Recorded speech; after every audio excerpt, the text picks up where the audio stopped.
տեղյակ չեմ համագումարից հետո։ Տիկին Վարդանյան, դուք ցուցակում կաք։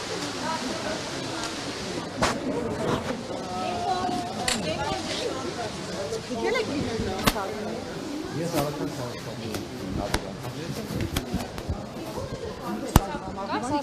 Քիչ ուշ հարցազրույց կտամ, շնորհակալություն։ Պարզապես դուք այլ խմբակցությունում եք եւ շատ անակնկալ էր այստեղ ձեզ տեսնելը, դրա համար ուզում էինք ճշտումներ անել։